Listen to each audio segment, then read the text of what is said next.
domestic violence does not discriminate. It can happen to young, to old, to men, to women, to non-binary, to, I mean, in every community, it does not discriminate. So in this, knowing that this is the perception, we thought it very important to dedicate this month to male domestic violence victims and survivors. And we want to thank Naveed Zamani for bringing this presentation to us and educating us on what it's like from the male perspective to be a victim and a survivor of domestic abuse. So a little bit about Naveed. Naveed Zamani is a licensed marriage and family therapist practicing in San Diego. His work is structured around supporting families experiencing domestic violence and conceptualizes these experiences from a post-structural decolonial feminism situated in narrative practices. His interests in counseling, philosophy, and music are blended together with an interest in relational ethics, the politics of revolutionary love, and leaning into complexity, excuse me. He currently teaches at San Diego State University and is the head of clinical services at License to Freedom, a nonprofit that supports refugees and immigrants from the Middle East who are experiencing domestic violence issues. So thank you again. I see there are 78 participants. Thank you for joining us. And now I will hand it over to Naveed. Thank you so much, Claudia, for the kind and generous welcome. Good to see everyone. So my name is Naveed Zamani, like Claudia mentioned. I've had the opportunity and privilege of, over the last couple of years, working with a group of male survivors through a group that I put on that was actually supported. It was a part of a stipend initially by the San Diego Domestic Violence Council. So thank you for that opportunity. And I guess what I want to just kind of like situate a little bit here is what I'm hoping for the next hour or so, hour 15, is that to center the voices of some of the folks that I've had the honor of working with and some of their experiences. Just so you have an opportunity to hear from them, some of the ways that I came to this particular work and this kind of like corridor of my work was actually through my domestic violence response team work. I was with the South Bay Community Services, DVRT, for I forget how long, but it was a year or so plus. And one of the things that I kind of came to notice repeatedly was in the calls that I was called out onto where there was a male survivor, I felt really stuck. Like I felt really stuck in terms of what resources to offer them, how to support them. Whereas when I kind of responded to other calls with female-bodied individuals, I typically I felt like I had more options or resources or kind of services to direct them to. So having had noticed that particular setup, it kind of brought me to wonder, like, what's going on with male survivors here in San Diego? How can we support them? Just kind of where are they and how are they being treated? So my hope here is I'm going to kind of go back and forth here with a with a PowerPoint presentation that kind of goes to the questions of the panel. I'm going to start off with a little bit of background stuff just regarding the broader field, just to kind of situate some of the academic stuff. And then I want to move away quickly from the academic stuff to center the voices of folks who've lived this. I invite you to kind of have an open heart and open mind, because I think there's some ways that we've been taught, like Claudia was saying, who survivors are. And some of those learnings and ideas tend to trickle out in various ways in our practices. So I encourage you to be in a position of reflection. I'm a therapist, so I am also like wanting to say that, like, as I want to stand accountable to my own field of therapists, to therapy in the ways its history is. And I guess as a domestic violence provider, talking to a community of providers, I'm interested in accountability for our own practices and how we stand. So I hope as like we're going through these conversations, you're in some reflections and noticing points of convergence with ideas and maybe points of divergence, and being kind of like curious about that. And yeah, so let me go ahead and get started and introduce the team. And I just want to say too, I'm accompanied by one of my dear friends and co-facilitators in our group, Ron Deming. So he's also on this panel. So let me share my screen. Well, actually, you know what? I wonder if we can do some really brief introductions, And my role for this panel is going to be kind of facilitating. So you might notice me interrupting at times, folks, just depending on time, because I want to make sure we hear everyone and have time for some questions and answers at the end as well. So please bear that in mind too, as you are kind of like thinking of questions and answers.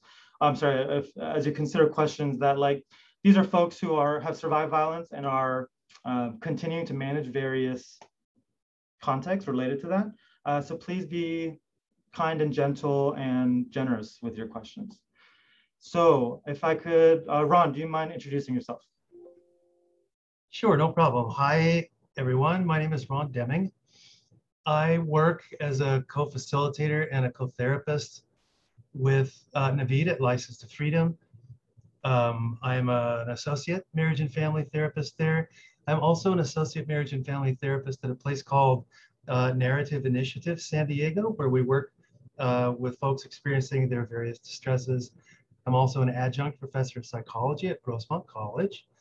And how I got connected to Naveed is that domestic violence is a very significant part of my own story. As a child in my home, there was a lot of that going on. So when I went into the context of marriage and family therapy, it was just a natural fit with Naveed and what he was doing. So I'm just very privileged to be here and to be able to help out in this context. So I'm just delighted to be here, supporting. Thank you, Ron. Jeremiah, do you mind introducing yourself? What would you like me to say? Oh, anything that makes sense to just kind of orient folks yourself, as little or as much as you want to say. Well, yeah, my name is Jeremiah. You know, I guess I've survived some domestic violence in relationships growing up and in marriage and partner relationships. And guess I'm just kind of thankful to be able to share this experience and hopefully bring light to these I guess circumstances and the way it affects men. So yeah. Thanks so much, Jeremiah. Thanks for being here. And folks, I want to let folks in the audience know, and also our panelists, like I've invited folks to have varying levels of comfort with their videos or talking or just kind of divulging whatever information they want. So please, team, do or don't turn on your video. No pressure from me. I'll leave mine on. Jesus, can we hear from you? Just a brief introduction. Hi, my name is Jesus. I'm 35 years old. I'm a victim of domestic violence from my ex-wife. I have 3 kids, and that's it. Thank you, Jesus. Chad. Hey, I'm Chad. I'm 38, survivor of domestic violence when I was a kid from my mom and from my ex-wife, who I was with for 5 years. And we have 3 young kids together who are stuck in the middle of it. Thank you, Chad. Thanks for being here. So I'm going to go ahead and share my screen real quick, just to kind of situate a couple ideas here. I'm going to be kind of speedy through this, but if you need me to slow down and stop, please let me know. And Amelia or Claudia, I can't see the chat window or anything. So if you want me to like pause, slow down, respond to anything, please just unmute and let me know. Will do. So just like some really quick necessary history, I guess I want to situate how it is that we're talking about male survivors in a context that has, like Claudia was saying, historically, the narrative of violence has been dominantly located at the experience of women, which in the context of gendered violence, we just want to acknowledge here as a team that like, yeah, just to name experiences of males in domestic violence isn't to exonerate men's accountability or to minimize the histories and significant tragic events that have consistently occurred to women across histories and across a lot of cultures. But rather, we're trying to locate some of the ways that men's experiences are inadvertently hidden within the domestic violence service provider kind of the knowledge base of domestic violence providers. And I guess I would start off by tracing it back to the Duluth model of the 70s, which, while a lot of agencies have begun to kind of move away from, continues to be the dominant treatment model. So if y'all have heard of the battered woman, and I'm sure that you've heard of it, but probably haven't heard of it for a long time. And that's probably for good reason, because it kind of carries some histories with it that are since third and fourth wave feminism have kind of been moved away from. But the battered women language is very, very critical at the time of the, let's say, the 40s and 50s, when feminist activists were really trying to name violence. And part of that victory is that you can go around town, you could mention domestic violence to somebody and kind of more or less assume that they know what you're talking about, right? So this thing of domestic violence isn't this obscure, abstract, distant idea. And a lot of that is off the writing of the battered women, where feminist activists were really trying to name and create this idea of the battered woman to bring it into existence, right? To like kind of name something that was hidden and say like, look, this is an issue. So with the emergence of the Duluth model, which is one of the first study or significant study up in Duluth on a group of women, and imagine you're a researcher and you want to study domestic violence. And so the best place to find participants, subjects for domestic violence is the shelter. So in the Duluth model studies, at least the initial ones, you're looking at a participant count of about 9 individuals, mostly white women who were interviewed, and a lot of the understandings of how violence occurs was developed off this group of women in the shelter. And so the reason I'm kind of making sure to like emphasize the shelter piece is you're looking at the extreme ends of violence. And so that became kind of the foundation in which other domestic violence knowledges were developed on. In that context, especially when you look at the 70s, now you're looking at very gendered interventions. So we're like relying on a dominantly heterosexual and cisgendered context. And so a lot of queer experiences that were not included or even considered in those initial understandings. And if you work with the power control wheel or the cycle of violence, you'll notice that like the power control wheel historically has really centered the victim language as female. And the cycle of violence captures kind of American individualistic processes of how relationships work. They don't really work often for other cultures that aren't like Americans, more or less. That being said, the Duluth model can be really helpful, but it's kind of ancient at this point. And one of the trickle-down effects from the Duluth model is that most agencies are structured around this gendered, female-centered services process. And the philosophy of these services are pretty scattered. Correct me if I'm wrong, but in the Duluth model, often women are characterized as passive recipients and subjects to violence, and men are kind of characterized as really intentional, making choices about their violence and really like leaning in to take power and control. So in both circumstances, context is a bit diminished. So moving on, a really big development too was in the 70s during Reagan's era, when the crime control model was really put forward as the particular approach to domestic violence.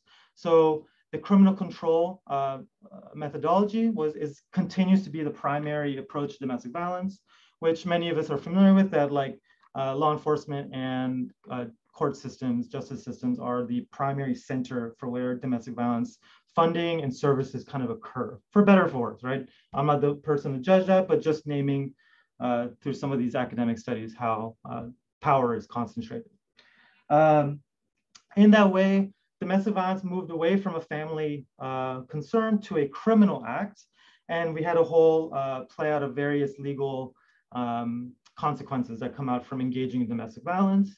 It was also the context for which you could call the police and say violence is occurring, and they would come and remove the abuser. This was celebrated by feminist activists. This is the complexity of the stuff, right? It's all the above.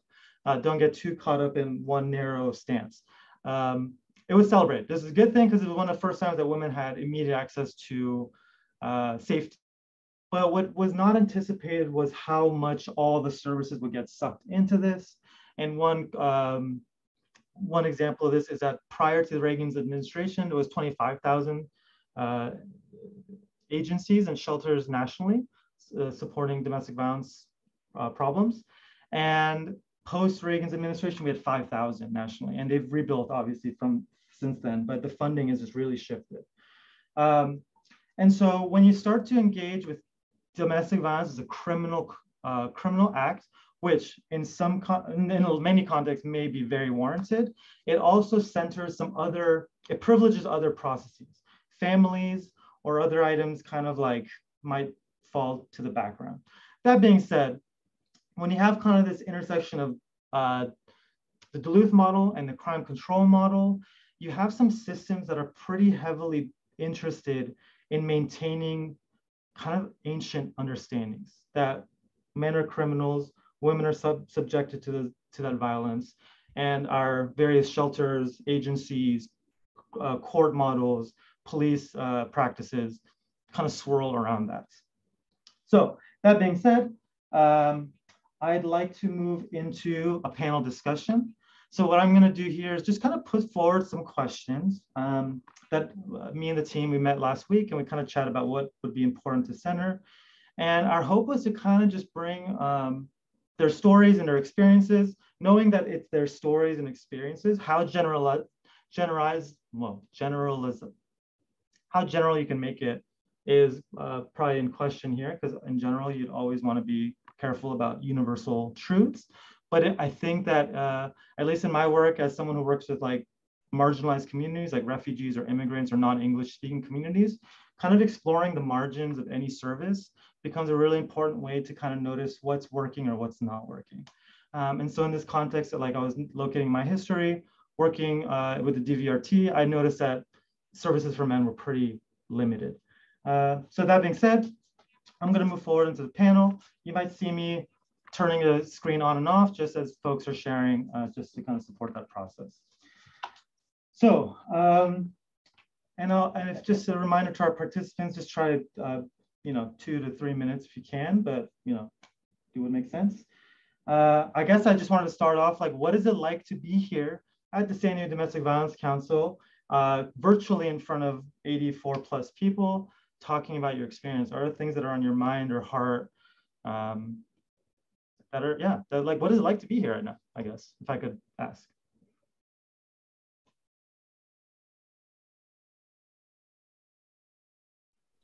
Does it matter who goes first? No, go for it, Jeremiah.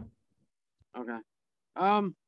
Well, I mean, it's a little bit challenging, a little bit of pressure, but thankful for the opportunity to, present the male perspective, at least when it comes to experiencing violence. So, kind of conflicted. Being in a space where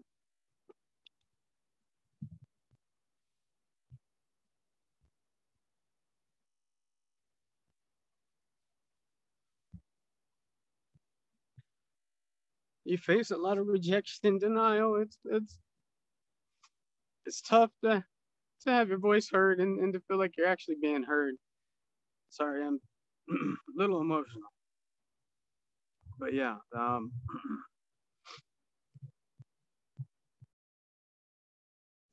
Thanks, Jeremiah. And please, no need for any of you to apologize. Be as you are. Chad, I saw you kind of flash your mic. Yeah, I just feel really grateful that there's this many people who are willing to take time out of their day to hear us. And I'm hopeful that the reason for that is so they can take away some of the information and make changes wherever they can. The reason that I'm here is my 3 kids. And if it's happening to my family and my kids, it's happening to many others for sure. And I don't think kids should have to go through that. So I'm just really grateful. Thanks, Chad. I agree with Chad. It's not easy for us to tell a story, but I mean, we have to, we want people to hear us, you know, that there's not only female victims, there are male victims like us, and like there's no help for us at all. And if there is, it's just so little. And every time we tell a story, it's just kind of like living the same scenario again. You know, you get flashbacks and things like that. So we do appreciate that you guys are listening to us, listening to our story. And like Chad said, you know, hopefully, you know, someday when you guys hear like a story from a male survivor, domestic violence victim, you guys can understand her more.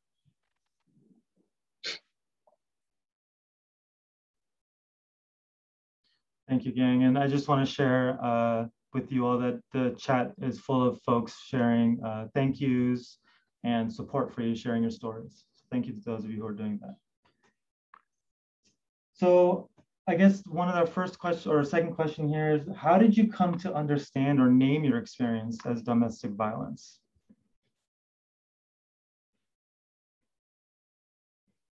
Like, how did you first notice that what you're going through is called domestic violence?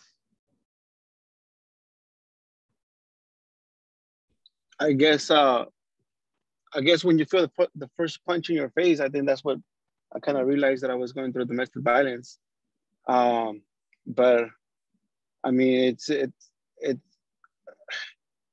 I mean, for being Hispanic and being a male, you're kind of being like more like a macho, you know, like this is not gonna happen to me. You know, how can people be so dramatic? Oh, you know, domestic violence and this and that. But you know, you don't get to know until you live it. And it happened to me, and now I understand. Now I understand like everything that everybody have to go through, you know, being a victim. And it's not easy, and it's not a good thing, man. Thank you, Jesus. So, and if I could make sure I'm understanding, correct me if I'm wrong on this, that like the first way, at first experience was filtered through being macho and kind of saying, oh no, it's not a big deal. And then it shifted.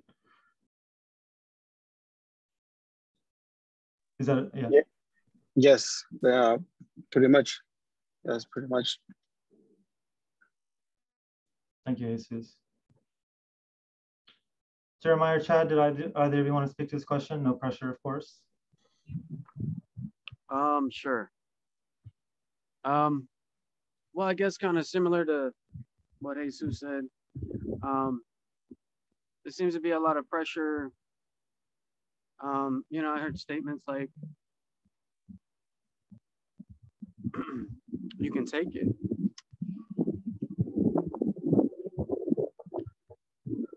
How bad can a woman hurt a man? A woman couldn't hurt a man more than a man could hurt a woman. So it's kind of framed in the idea that no matter how bad it is, anything that you could do is far worse than what's being done to you.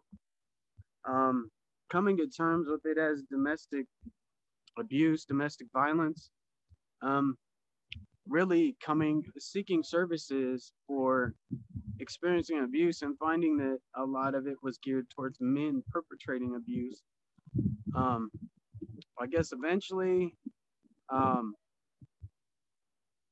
it kind of switched and started recognizing that what was happening was actually domestic violence or domestic abuse.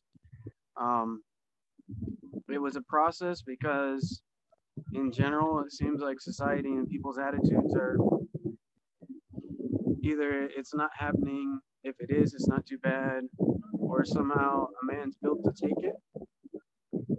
So it was kind of a process of, I guess, taking inventory of myself and seeing it as unwanted violence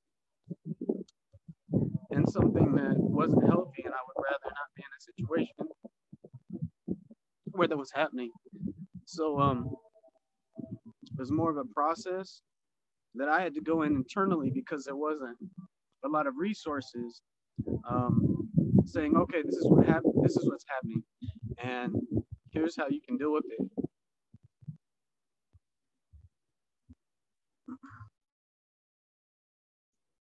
Thanks, Jeremiah. And let me know if I misrepresent anything in this reflection, just to capture a piece of what you said, that maybe in some ways similar to Jesus, there was this internal dialogue of like, this can't be violence because men are the ones that perpetrate it, and it's worse when men do. And then finding yourselves as you're coming to be more concerned about the violence happening, that dialogue is being reflected by the services you're trying to seek out, where you're kind of finding most of the services geared towards men as perpetrators. Yeah, that would be fair. Thanks, Jeremiah. Chai, did you want to speak on this piece, or did you want to move on? Sure. I don't think there was one moment during the relationship where I realized that what I was experiencing was domestic violence. It's all kind of a blur, but I know there was one moment that had a really big impact, because it was a situation that she created for the purpose of trapping me in the relationship and preventing me from leaving. I wanted a divorce because I couldn't handle the way that she was treating me. And she knew I was coming home with divorce papers, and she ultimately created a situation, and she even took sandpaper to her jaw and created an abrasion. She created a situation where she had accused me of strangling her and slamming her face against the door. And she created an abrasion on her jaw, photographed it, and said that if I left her, she was gonna send me to prison. And she continued to use that throughout our relationship. And fortunately, I recently got a forensic pathologist to review the photos and, all that stuff. There was never any bruise. So I've got some legal evidence now that wasn't the case. But yeah, it was terrifying, because I felt like I was never going to get out of that. And, I haven't spoken to all the other stuff that I went through, but that was a big moment. Thank you, Chad. For the next question, what was it like to call law enforcement? And what was your experience with their response?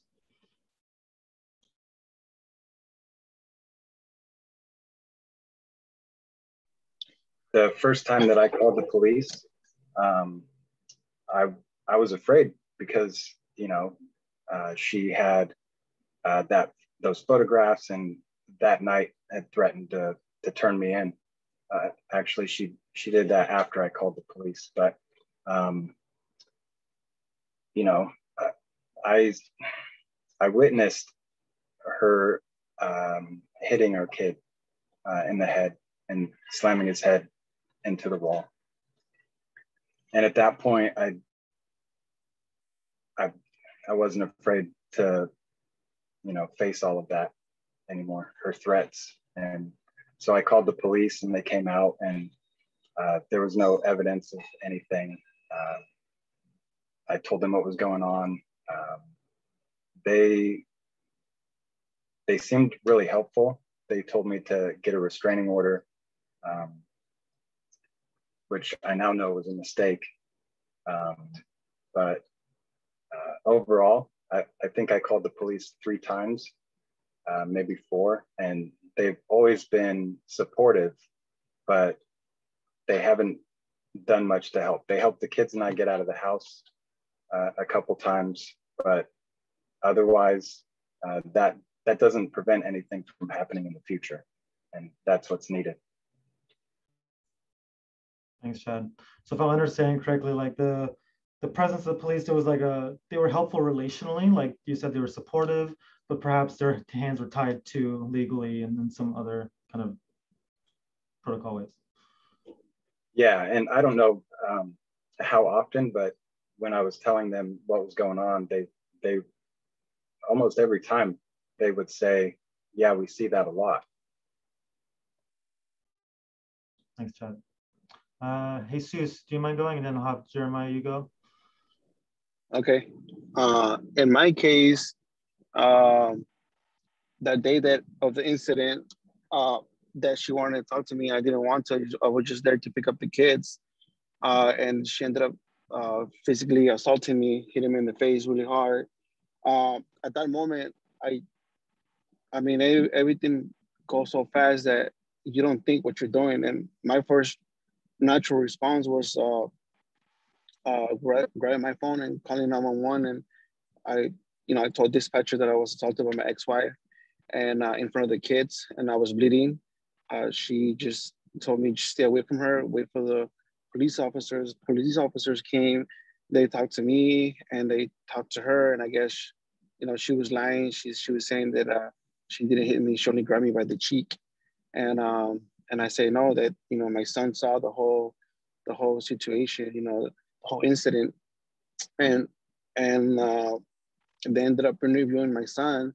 They ended up taking pictures, and they ended up arresting her, which, at that moment, I felt guilty in a way that it was my fault that they were taking her because I called the police, that maybe I shouldn't call the police and I should have taken like a man.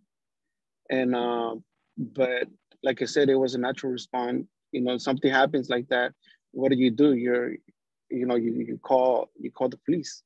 And then that's what I did. And I told the police officers, hey, I don't want, the kids already saw what happened. I don't want them to see their mom taken to jail on the back of the police vehicle. And they say that they couldn't do anything about it because once there's a call of domestic violence, and they see that there's the victim has blood on like in their body or whatever, they have to take her, and then that's what they did. But I kind of felt I was supported by the police officers because they clearly saw that who was the victim and who was the perpetrator. So in that situation, that's what happened in that situation. Thank you, Jesus. Appreciate that. Jeremiah? Well, the first time that I guess there was any involvement with the police, I was sick. My significant other at the time was driving my vehicle to the urgent care. We had parked. I was trying to get out, go in and see the doctor. I forget what she was mad about, but she took the car keys and started attacking me and was swinging wildly at me. I put my hands up just to protect myself, just to cover myself, and my arms kind of got scraped a little, but she was attacking me. Security guard came to the car, asked us to get out. I ended up, spending 2.5 days in jail until she spoke to the judge and told the judge what happened. The judge let me go, but I still have a record saying I was picked up for domestic violence, and it was kind of traumatic to be attacked and then have to spend the weekend in jail. When I hadn't put hands on her or done anything other than raise my hand. So it was tough, not being treated as if I was a perpetrator in a situation where I was just trying to keep myself from being hurt. There was another time where similar thing happened, and the cops, when they came, they acted like I was the perpetrator.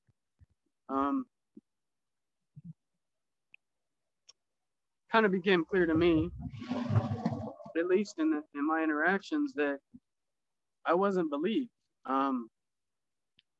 Even if I was just trying to keep myself safe, and so yeah, that was very difficult to deal with. It was very unfortunate.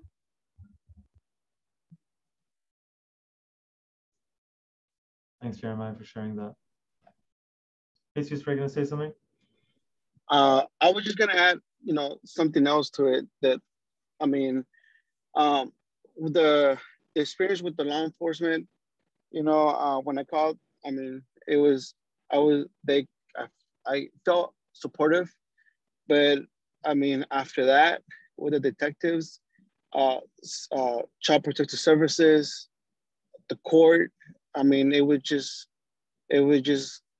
downhill after that. They wouldn't believe me. They didn't press any charges against her. CPA, child support services, instead of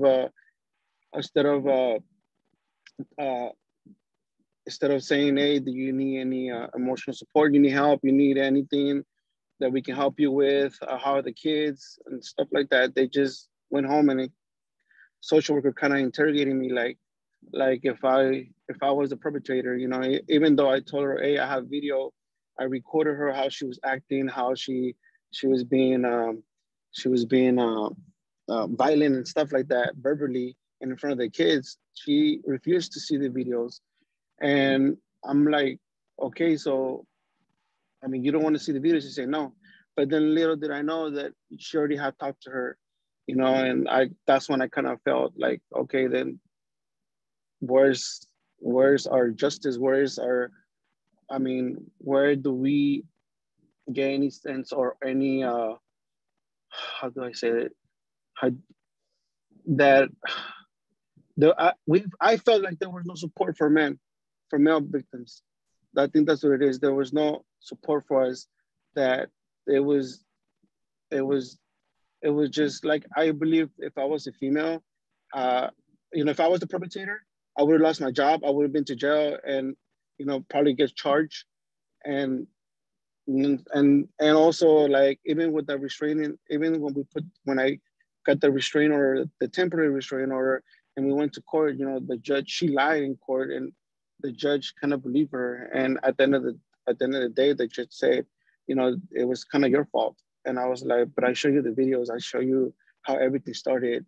And I don't know. I really don't understand the legal system. But at the end of the day, the judge denied the restraining order. And what he said was that it was enough that her not seeing the kids for 6 months, it was enough punishment. And the restraining order didn't get granted, and to this day, I'm still not arguing, but we still, she still gets upset and say like mean things through talking parents, and she doesn't stop. Thank you, Jesus. And yeah, in some of the following questions, we will have an opportunity to hear a little bit more about your experience with CWS and therapists and others. Thank you, Jesus. So our next question, what was it like trying to find resources for safety? And unmute and I will call on you if you want to speak. Jeremiah? Challenging. Finding resources, definitely took a lot of elbow work. A lot of rejection, or we don't really have resources. At one point, I mean, it was required that you have a police report of domestic violence. And even when I had that, there were agencies that refused me service. I was told one time, because I reminded somebody of somebody else or something. But I was able to find like South Bay Community Services, because I had a police report that I experienced domestic violence. I got some resources from them for a little bit. But most of the time there wasn't. It was hard to find it was limited, and it wasn't as, there's a lot of shelters, a lot of resources, you know, legal resources, very discouraging, you know. But as a a father wanting to provide protection and a safe home for my children, you know, having to navigate a system where CPS reports have been made on the mother from the children by mental health professionals, it's been very challenging. It seems like there's been a small amount of resources and small amount of people who believe it, but in general, it feels like a lot of agencies and people, they're like in disbelief or something, because not very responsive and not a lot of resources to provide safety for men, or in situations that single fathers are looking for resources for their children at times. It's been challenging. You know, it was helpful finding this group License to Freedom, you know, to other fathers, you know, to communicate with each other and be supportive of each other. It's still very difficult to deal with. Seems like systemic walls that don't listen. And I'm sure we can get into that some more, but I'll let some of the other fathers here speak. Thank you, Jeremiah.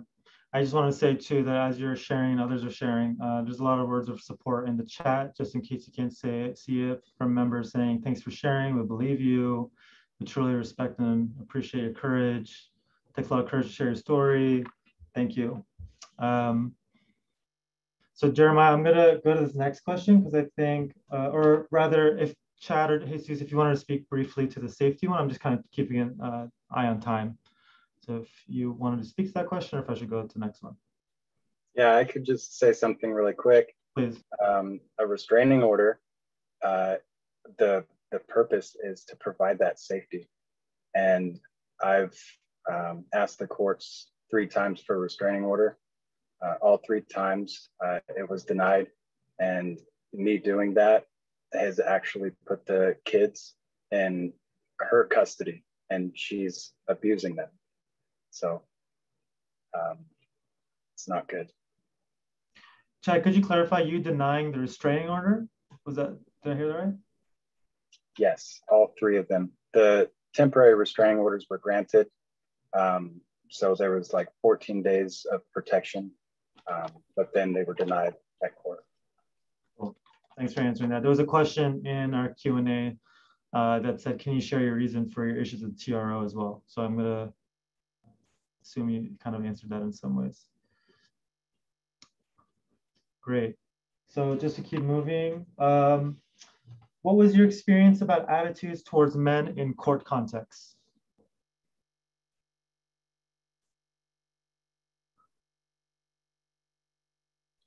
I can go. Okay. I don't know. From the beginning, I was really hopeful that the courts would be unbiased. I just felt like all that bias stuff was a long time ago, or things people say as excuses. But at this point, I've experienced so much that it's really undeniable. In the courts, what has the biggest impact is when I present facts and evidence and speak to very specific things. And the custody evaluator, when she publishes her report, she's just heard everything, or I don't know, it's hard to imagine that she heard everything wrong, but she misinterprets what I'm saying. And it's actually harmful to my image when I'm trying to keep the kids safe. So she takes my words of concern and turns them around to make it sound like I'm unreasonable, and there's things that are omitted and not included. With the judges, I've seen instantaneously when I say something, the judges respond almost with a little laugh in their voice, then twisting what I just said to use it as evidence against me. So it's really strange how, one quick example, she was blocking me from leaving and holding our son behind my truck when I was trying to go to work. And I got that on video because that's one of the ways that I can de-escalate things. I showed that in court because that's controlling movements. And the judge said, you are being controlling by recording her. So it was completely twisted, even though a week later, she said that she was scared for her life, that I was gonna kill her. Yet she was standing behind my truck with our son, blocking me from leaving. So things like that just get twisted. Thank you, Chad. Jesus, go ahead. Mine is the same story as Chad. You know, pretty much same thing happened. You show evidence, you show videos, how everything, you know, starts, and they kind of twisted. The judge would twist it. But in my case, for some reason, we didn't get our family court judge that we usually get, with where he know, like, the story of us, like how everything is going through court and stuff like that. I think we got like another judge, which was civil. And she ended up playing the victim. You know, she was sick, she had a heart transplant, and she couldn't see the kids for 6 months, and this and that. And even though we show evidence, and even though my lawyer told her that doesn't give you the right to put hands on anybody, you know, in front of the kids, you know. But like at the end of the day, you know, that's what the judge said. They denied the restraining order.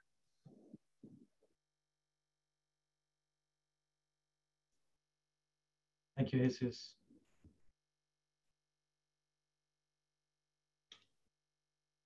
So our next question here, what was your experience with attitudes towards men seeking help from DV with agencies providing services like counseling or advocacy, shelter, etc.? And I know in some ways you may have shared pieces of this, but if you wanted to kind of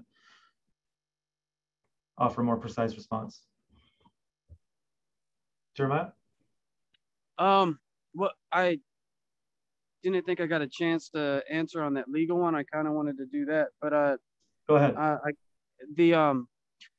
So I mean, it's been challenging for sure. You know, my ex committed parent-child abduction and went out of state with the children after I asked for separation.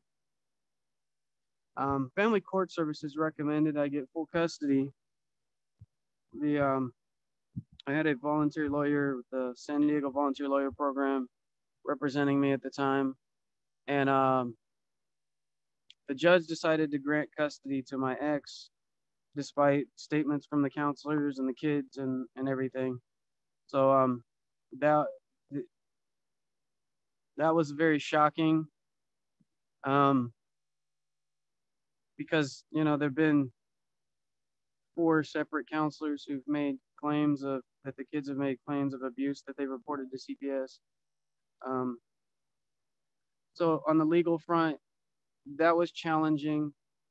And then since that initial ruling was made, it's been very difficult to get the kids' voices heard, or, you know, make that an equitable situation. To switch gears to your question about service providers, you know, one of my experiences was I went to I think it's the Family Justice Centers downtown, and I had a police report regarding, you know, domestic violence, and I requested services. I was denied services, and I was given a bag of toiletries. I'm not sure what I was supposed to do with the toiletries. I was coming for services because I had experienced domestic violence. And you know, that was challenging. you know, there's a few other, you know, experiences I could share, but I'll let other guys share what their experiences. Thanks, Jeremiah.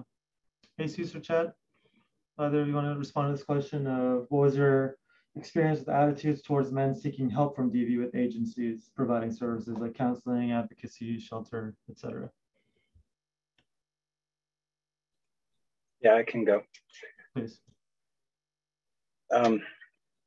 So back to like my early impression of the courts and my hope that it would be unbiased. On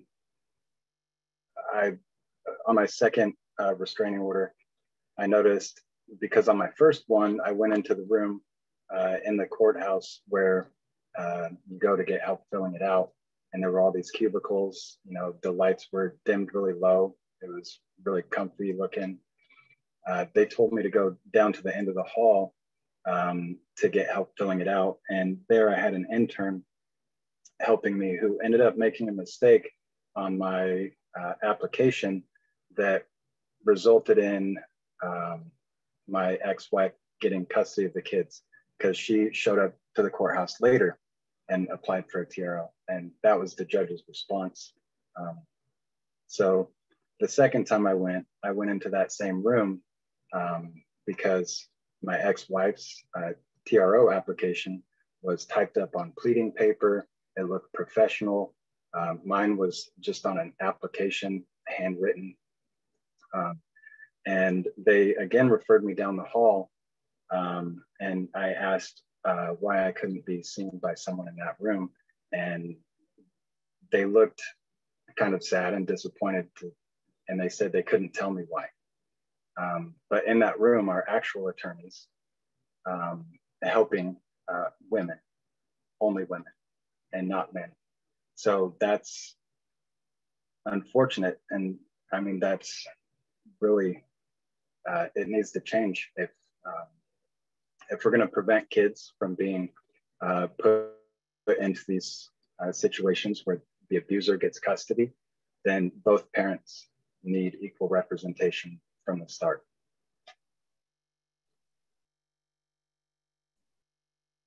Thank you, Chad. Jesus, did you want to speak to this one, or should I go to the next question?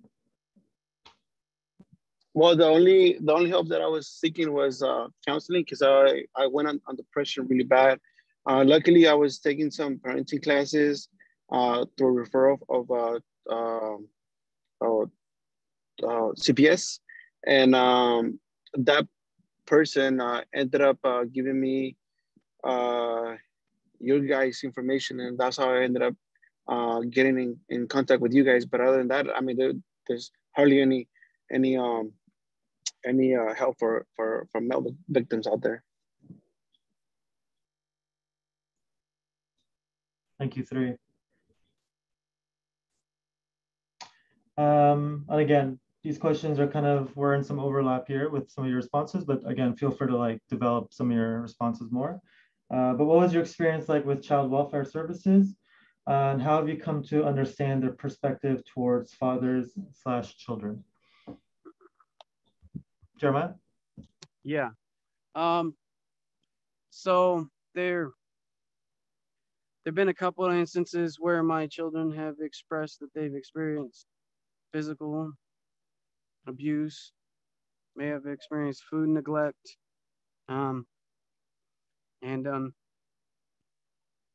so one of the services that I was able to acquire through Jewish Family Services was they had a domestic violence worker I was working with. She was a caseworker and meeting in my home. My daughter was visiting me during my visitation time, and she recounted a story.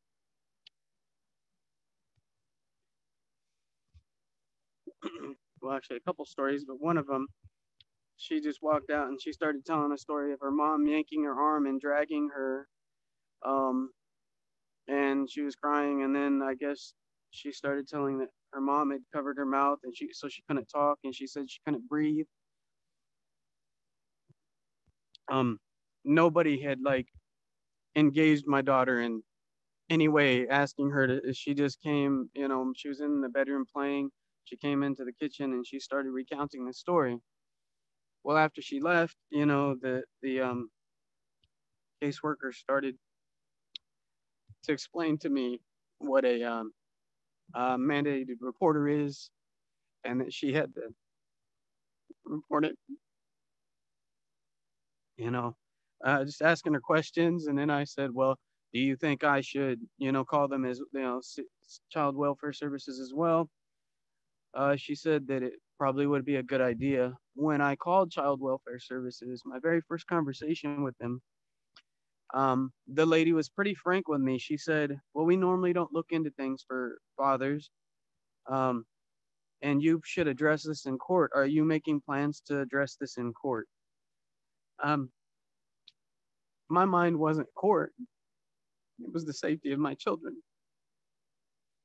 Um, I mean, I guess to know somebody's attitude outright helps you understand where they are. But I'm trying to find help and protection for my daughter, not advice on whether I should go to court or whether, you know, I want to find agencies that help. When CPS, you know, DFPS, Department of Family Protective Services in Texas, did finally interview my daughter, was in the home with my ex-president. Now, my daughter had already made claims that she was being beaten and punished and put in timeout by her mother and grandmother and making her say stuff to me, which she called bugging her. She'd ask questions about the court case, his mom going to jail and stuff after, you know, saying stop bugging me to the people who were in the background coaching her. She wasn't taken to a place where she was safe. She was interviewed in the home with the mother, and they didn't ask any questions related to the allegations made. They asked, did you feel safe? I'm not sure how you expect a small child to answer this who has stated she feels afraid of her mother and grandmother with one of those people who is perpetrating abuse present. Needless to say, from this interview that was very general and non-specific to the allegations the kids were making, nothing came out of it. I don't feel like a proper interview was done. I don't feel like my daughter was given space to feel safe to express herself. She has told me on multiple times, my mom on multiple times. She would tell people at the synagogue that we go to. She would freely tell a lot of people who she felt comfortable with the things that were happening. I don't know that she was comfortable with a stranger offhand just telling them stuff that comes with trust and privilege. When you're in a trusting relationship or feel like you're in a safe space. And I don't know how you provide that space when the person who's doing it is sitting in the room with you. So when it comes to Child Protective Services, I have not seen them take there have been 4 claims from separate counselors, 2 in California and 2 in Texas, that the kids have made of abusive behavior. I'm amazed to this day that it hasn't been taken seriously, and that the attitude was like, well, the father is also bringing it up. And I never made a call to Child Protective Services without having spoken to a counselor or somebody who was, like, in 2 instances stated, I'm a mandated reporter. This is what I'm going to do. You know, I'd advise you to do likewise. And I've never called CPS just because my kid said something to me. I spoke to mental health professionals, like, what do you think about these statements? What do you think I should do? And I only acted on that. Now in court, that was painted as if I was trying to make the mother look bad. I really don't want her to look bad. I just want a healthy place for my children. It has been counterproductive,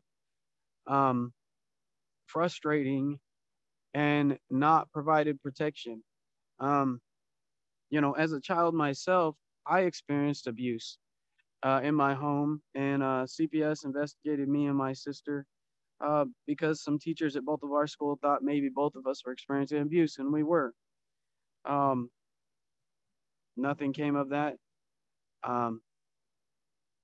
I don't know, you know, statistically the track record of CWS or CPS as it was then and CWS now, or DFPS, what it is in Texas.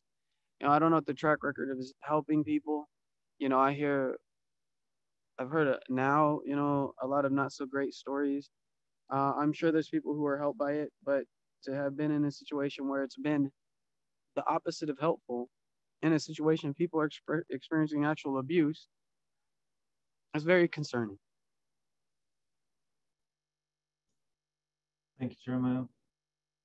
Chad or Jesus, do either of you want to speak to this briefly, just as our time is tight here?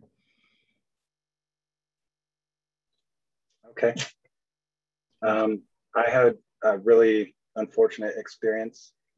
Again, like the evidence just points to something seriously being wrong.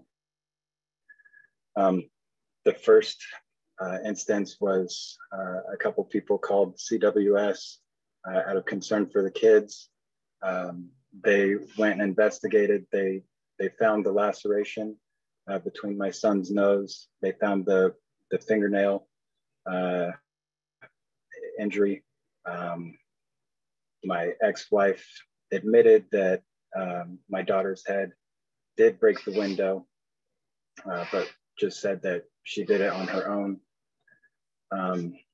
When I offered to provide more evidence of the abuse, being the dash cam in my truck where the kids come over telling me about what's happening and photographs of the injuries and the bruises on their necks, the CWS worker said that that wouldn't be necessary. When I asked her if she could interview the kids at my house, she said that wouldn't be necessary. One of our last conversations, she said, so what do you say to the kids that gets them to tell you these things? And I said, sometimes nothing. They come over crying and upset. Sometimes it's after I asked them how their day was. And her response was, maybe I shouldn't ask them how their day was. And so nothing came of that. Later, like 5 months later, my ex-wife accused me of sexually abusing our daughter and filed a CWS report. It took a couple months. There was a police detective assigned to the case. The determination was that my ex-wife had coached our daughter to say these allegations. There's a family code, 7025, that our courts have decided that that's so detrimental to a kid that they'll change custody. Yet CWS did nothing. And that same CWS worker, I provided her with photos, again, of the bruises and audio recordings of the kids. And I saw the report later. I got a copy of it. And in the report, she said that the photos that I provided were from a few years ago. And each photo was date stamped. They were about 6 months old. She had completely omitted the part where she was talking to one of my collaterals who could corroborate the injuries, who said that she saw bruises on the kids and then talking about it. She didn't include that. And that person wanted me there for the phone call. So I heard her say those things. And, you know, it was unfortunate because in the interview with my daughter, CWS did report that my daughter said she was afraid of the mother, felt safe with me, gave specific examples of how the mother abused her and was able to rate it on a scale of 1 to 10 as 100. Yet nothing happened. And the CWS worker didn't notify me or anything, didn't let me know, nothing. So I don't think that those are just accidents.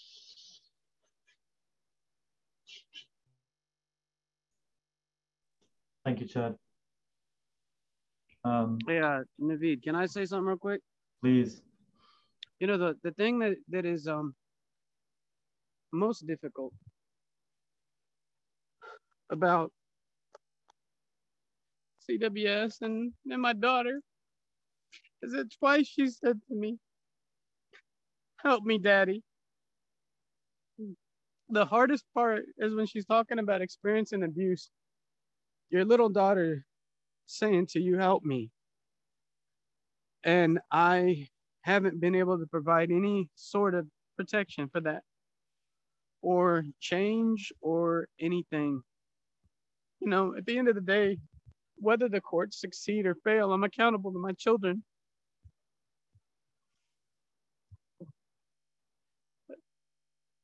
I don't know how to answer my daughter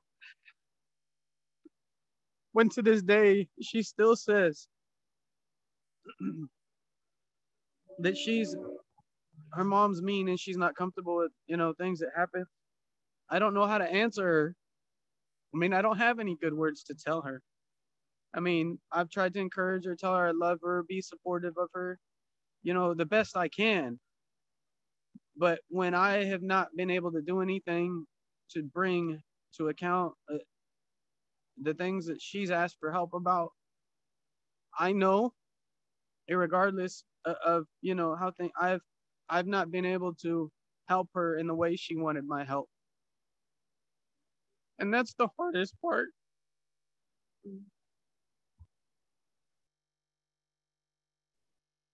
Thank you, Jeremiah. Your words really strike deep in my heart. So we have about 10 minutes left. I want to make sure we have some time for audience questions. There's a couple already. So if you have questions, please put them in the Q&A. But I did want to ask our panel, and Jesus, Chad, Jeremiah, thank you so much for taking time to be here, kind of being vulnerable with your stories, especially to, you know, a virtual audience that faceless in some ways. So, and thank you to our audience members. I just really appreciate you all being here. That said, I guess our last question before we turn to a Q&A, if you are willing to share in a couple sentences, like what are your hopes and suggestions for providers? Like as you're kind of speaking to this community of folks who are, from my experience and knowledge, like really here to help and really interested in positioning themselves in our San Diego community to help people, but also the complexities of domestic violence and the complexities of our systems can create barriers to that. What are your hopes and suggestions for us?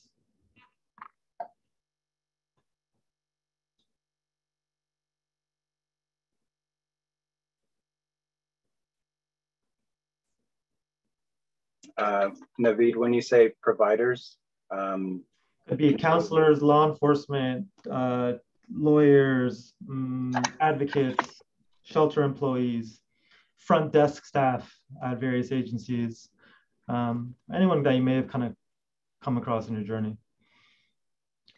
And it's a big question, so if you'd rather not answer, it's fine. Yeah, I think it's tough. I think that some of them, their decisions might be based on fear. They make really important decisions and they don't want to get it wrong. So I've had this thought before that if the woman could be the abuser, the guy could be, and you don't know which one's which, we assume that the woman would do less damage than the man. So my hopes and suggestions would be that these providers realize that anyone can be an abuser, and just take the time to understand what's going on and educate yourself like you're doing now. And just realize that there's kids a lot of the times that are involved and they're used as part of the control.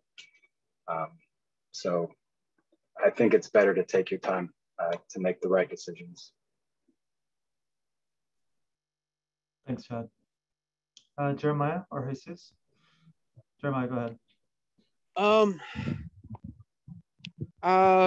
Well, you know, there's a pretty solid network of support for women survivors of domestic violence, and you know, it's good. I feel like it would be very beneficial from the amount of men survivors of domestic violence I've talked to who don't necessarily come forward for resources, if there was channels and networks of support for men survivors of domestic violence that have the same kind of institutional support, access to resources, sharing of information, and something that I think on a legal aspect, you know, we have the equal presumption when it comes to custody situations that, you know, shared custody is probably the best. I honestly, after, you know, everything that's happened, I feel that there should be more strength made to initial custody rulings being 50-50, unless abuse of the children can be proven, because that's better for the children. I feel like a lot of times other factors go into giving one parent or the other, you know, more say or so. I feel like kids would benefit from both parents' involvement, and that should be strengthened legally, that so much leniency should not be given in the initial decision of custody, because it's a major decision. And when an abuser is given custody, it is hard to change that. And you know, yes, as it impacted me, that's very concerning, wanting to provide the best for, you know, one's children. But working to develop safe spaces for men that aren't just coached within, will offer some side space within women's shelters and stuff, you know, maybe a more concerted effort to educate on domestic violence, the potential for it to go both ways, and from law enforcement not having the assumption that the man, you know, because some of the training seems to be geared towards treating men as perpetrators, and down through the agencies and to legal resources, you know, the more that can be done to provide safe spaces for men who, you know, are experiencing abuse and want to have healthy, safe spaces, however it can be done, finding more resources and way to provide those to survivors would be very empowering. Thank you, Jeremiah. Jesus. Yeah, I agree with Chad, what he said. You know, I agree 100%. You know, at the end of the day, I know there's a lot of female victims, but, you know, there's also male victims that are left out because, you know, there's not a lot of resources for us. And at the end of the day, well, you know, like we're stuck with our depression, with our feelings, with everything that, you know, we want to be able to get some help, and there's not a lot of help for us out there, you know. Thank you, Jesus. Thanks again, y'all, for just sharing your stories and experiences. I really appreciate it. A lot of stuff in the chat, just expressing support. So if we could do a Q&A from folks, and I want to ask a question, and maybe we'll just have one, just Amelia and Claudia, just assume, I know that 2:30 is our end time, right? So looking at the time, we have a couple minutes. So one of the questions was I know that y'all shared stories of physical abuse. The question was like, was there other forms of abuse present, like emotional, financial, threats, isolation? I know, Chad, you spoke to some threats that were made and various things, but if anyone wants to take this question. Yeah, there was a lot of emotional abuse. And I don't know, I'm pretty sure everyone here has lost a loved one. That's really intense pain, and it lasts. And some of the emotional abuse that we go through,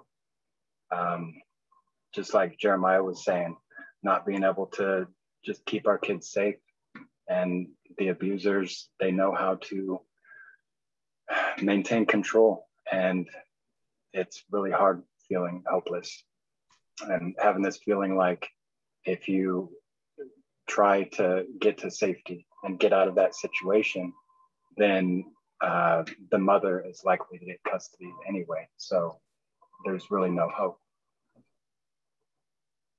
Thanks, Chad. Jesus, I saw you turn your...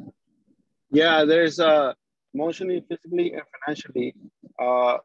Financially, one on my case, it was because I had the kids for 6 months, full custody, physical legal custody, and I was still paying child support, full child support, and I was paying spouse support, even though I had the kids for 6 months. And I tried to stop that with the child support services, and they say no. They say no because it was just a temporary restraining order. But in that time, I wasn't working. And I was just getting some type of benefit that it wasn't that much, and they were still taking that out of my paycheck. Thanks, Jesus. Jeremiah? So yeah, there was a lot of methods of abuse to control and manipulate me outside of physical. My ex would take the car and kids when I had appointments or job, and because we had one car, and she'd hold the car hostage to call me and berate me while I had actually important things to do. She would create conflict with people and then try to use it against me. Definitely financial abuse and manipulation. Because I have a disability, I was a stay-at-home father, and because she worked, and I took care of the kids and taught art and PE at my son's school, ran an after-school program, she would still have very chauvinistic attitudes that made me feel like she wanted me to be. It was very abusive. I felt like I was doing a lot. She just wanted to come home and have everything done for her as opposed to being in a partnership. It was a lot. And the big fallacy that kept me was I wanted my kids to have a happy home, which was an illusion in my mind, but it wasn't a reality. And so I tolerated stuff that the kids saw that led them to have behavioral issues, which eventually led to me finally saying, I've got to find a way out. But yes, it was definitely a lot more than just physical. Thanks, Jeremiah. What really stands out for me in your stories too, kind of made me think of this in your story, Jeremiah, is just the ways that patriarchy bites all of us, right? I think there's ways that our panelists were speaking stories of how ideas of machismo were kind of influencing them and reaching out for help, and also with their partners, how those kind of patriarchal ideas were wielded against some of the gentlemen here. So I know we're at 2:30, a little past. I want to check in with you, Amelia, Claudia. I do want to say, again, thank you for everyone for being here. Thank you, Chad, Jesus, Jeremiah, for just taking the step that you took to share these really critical, often unheard stories. And keep in mind that Ron is the chair of our men's advocacy committee. So hoping that he can kind of, with the support of our community, get some initiatives going to support men who are survivors of violence.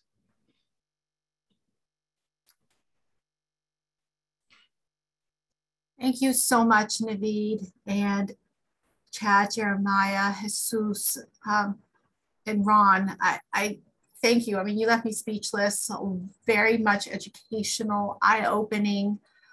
Even some of us that have been in this field for so very long, you learn new perspectives and new experiences. Thank you so much for trusting us and feeling comfortable enough to share with over 80 attendees that are still on. Thank you so much. We have over 99, chats, and so we will definitely look at all of them to take into account. If there's anything that you need, any questions, whatnot, we will be able to pass it along to Naveed. So just quickly, we will not have a general meeting next month because we want all of us to participate in all the events for Domestic Violence Awareness Month. So we will be sending out a flyer with all the events, all the links, all the information. so you can join us. And please, these are not just restricted to our membership.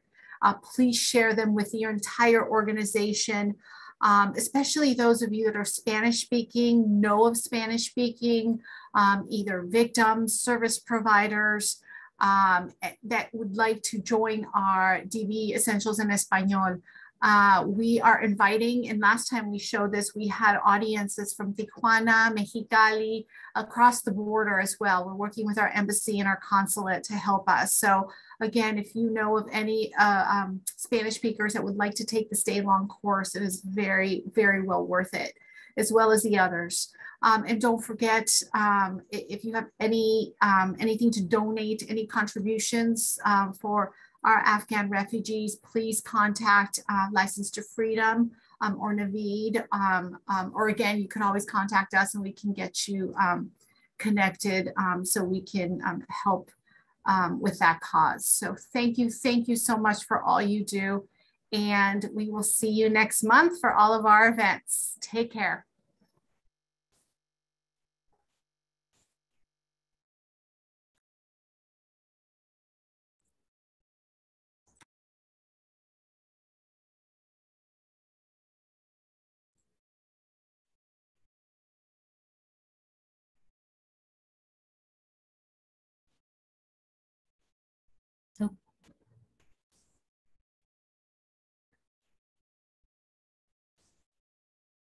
Oh, Claudia, I think my screen unfroze, so I can save it. Okay, it's saved. Oh, good. I think when Naveed was sharing his screen, I was not able to do that, but yes, thank you. Okay. Wow, I don't think I've ever seen this many chats. All right, I'll make sure to send the chats to the steering committee. Mhm. Okay. All right. Great. This was fantastic. Great meeting.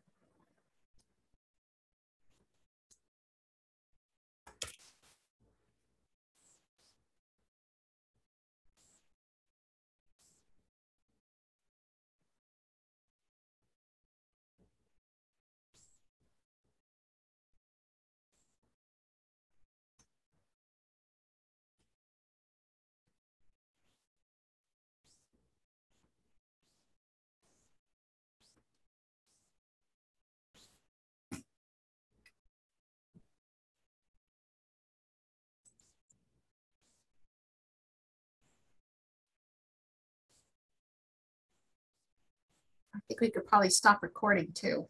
I'm trying to, my screen is still frozen. Okay. Can you, my end? Let me see. You know, I think I'll just close the screen and I think that'll work.